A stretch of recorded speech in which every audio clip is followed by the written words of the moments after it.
at 805 Vine Street, the house for Project 2 and 3, and it's a part of the new Chauncey neighborhood. As you can tell, this house is in disrepair, and our job was to pick out the best type of insulation for the renovation. We researched 5 types of insulation for the renovation of this project. They were blown-in blanket system, fiberglass bat, rock wool, denim, and spray foam. The purpose for insulation in houses is to keep the house warm in the wintertime and keep the house cool in the summer. Insulation goes in walls, ceiling, and the floor. There are 4 determining factors that we are using to determine the best type of insulation. The 4 categories are cost, efficiency, ease of installation, and lifespan. When looking at cost for installation, we wanted to choose a type that had high quality and was very cost effective. When determining what insulation to use, we wanted to choose one with a high R value. The R value is the capacity to resist heat flow, and we also want to choose an insulation that is good for the environment. When it came to the installation factor of our insulation, we wanted to pick an insulation type that was easy to install in a house that has already been built.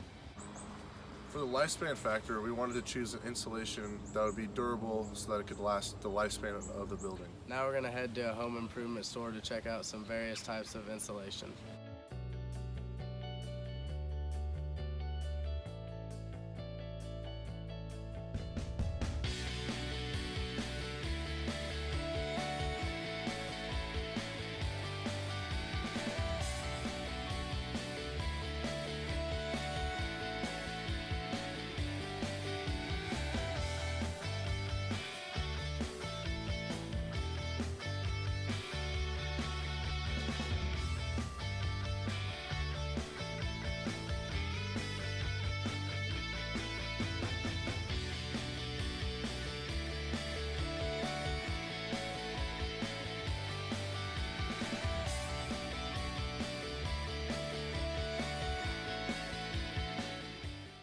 Another one of our insulation types is the blown-in blanket system. The material that makes up the blown-in blanket system is approved fiberglass blowing wools. When installed correctly, the blown-in blanket system has the highest R value on the market. Now I'll explain the installation process. The first thing that must be done when installing the blown-in blanket system is setting up the netting system. Here you can see a guy putting the netting up on a wall and ceiling. The netting will hold the approved fiberglass. The next step is to poke a small hole in the netting for the hose to fit in and then spray the fiberglass into each cavity. As you can see in this picture, this guy is currently filling a wall cavity, but he still has several cavities to fill. This is what the blown-in insulation looks like when you buy it, but once it's used, it is shredded up and blown into cavities. There are various pros and cons to the blown-in blanket insulation. The first pro is that it is a quality product with a high R value.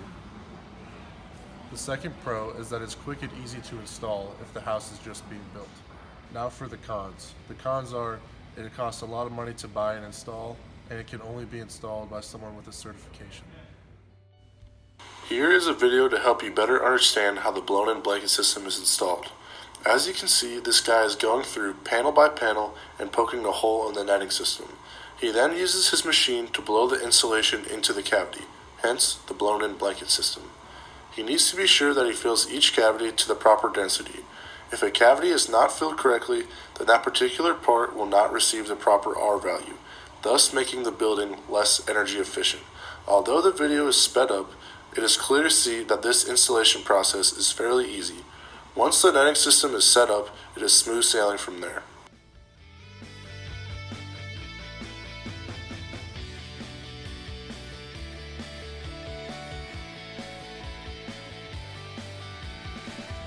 Types of insulation.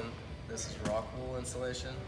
Rock wool insulation has very good quality. It is from 70 to 80% recyclable, so it's very eco-friendly. Rock wool insulation also provides a great sound barrier. There are 3 main types of rock wool insulation: delta boards, foil-faced insulation bats, and standard boards.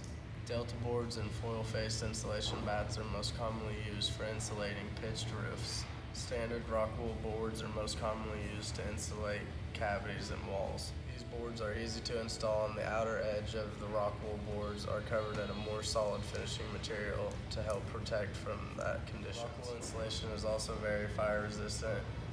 The insulation can withstand up to 2,000 degrees Fahrenheit. It is also very water resistant. When it gets wet, the water beads just drip to the floor and they don't affect the quality of the insulation at all. Some disadvantages of rock wool are that whenever you're installing it, you have to cover your arms and hands and legs with long pants and long sleeves, and preferably something over your face too, because it is very itchy. There's also data that suggests that the silver from rock wool can cause cancer by slicing your DNA in half and causing cell mutation. One of the best things about rock wool insulation, unlike other insulation types, is that it does not lose its R value over the years.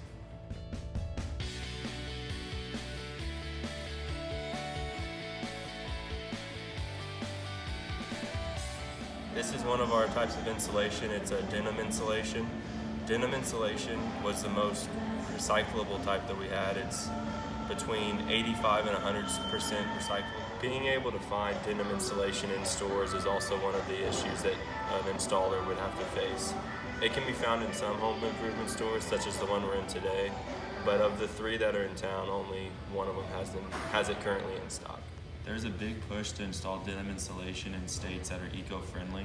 One of the companies that is responsible for pushing denim insulation is a company called Blue Jeans Go Green.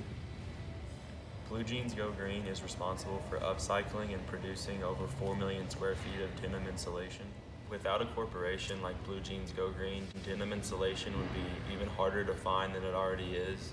So without them producing the denim insulation they do, it would almost be impossible to find and install in a job site. Denim insulation has a lifespan of over 100 years and only needs to be replaced whenever it gets wet. Denim insulation is also a very easy insulation to install. It is a friction fit material, which means it does not require any staples and nails to be held in place. You simply unroll it, put it in the wall cavity, and cover it with your sheathing or drywall.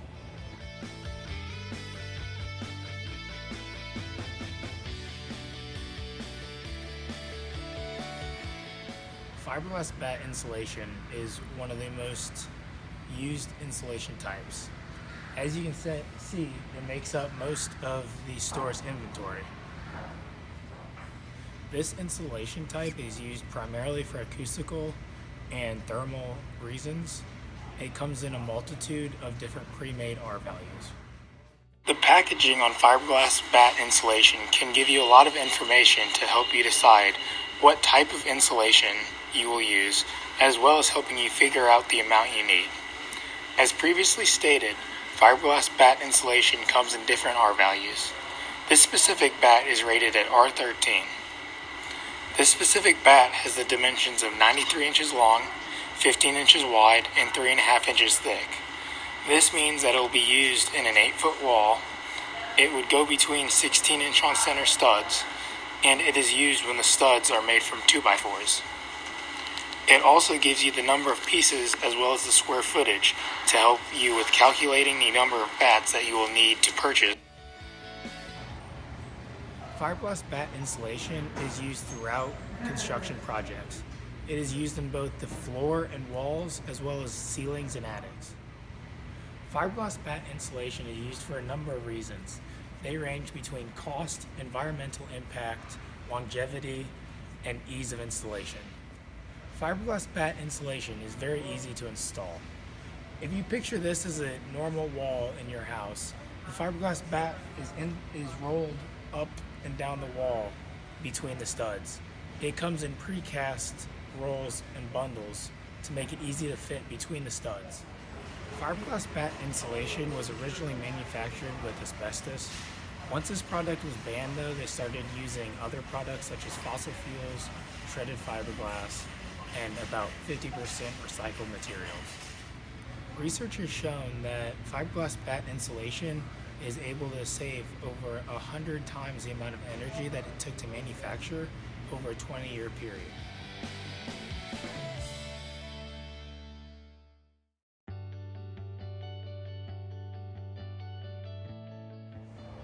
Spray foam insulation is made up of 2 chemical products called polyresin and isocyanate.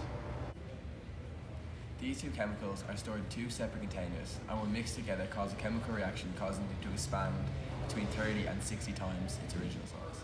There are two main types of spray foam insulation, and that is open cell and closed cell. Open cell spray foam is a much lighter and pliable type of foam. It's used mainly for smaller jobs such as around door frames and to fit smaller gaps. Closed cell insulation is more of a dense and heavy material.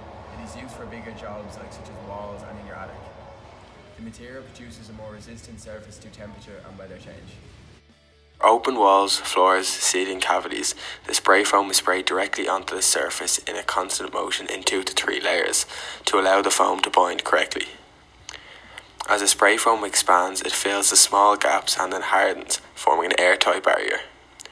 When this insulation is fully hardened, the excess may be cut away, leaving a smooth surface and a more appealing finish.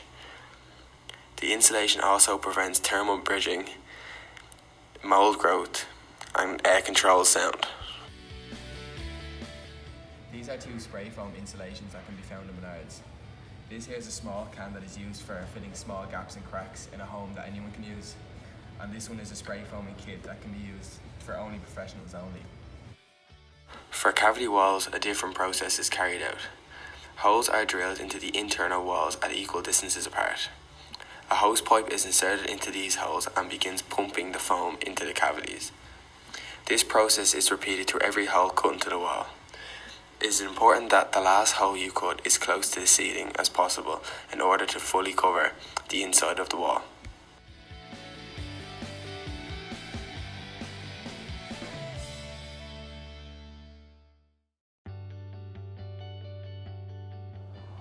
Since there are no restrictions on the West Lafayette Historic Preservation Commission Resource Guide, we were able to choose from all 5 insulation types. Ultimately, we ended up choosing rock wool. The reason why we chose rock wool as our final insulation is because it met all our previous criteria, which were it's easy to install, it's eco-friendly, it's cost-efficient, and it's going to last a lifetime of the house. After narrowing it down and talking as a group, we decided that blown-in blanket system, denim, and spray foam were all too expensive for the remodeling of this house. Although we chose rock wool as our final insulation, fiberglass bat was a close second, but ultimately it came down to the fact that it wasn't as fire resistant, water resistant, and it was not as eco-friendly.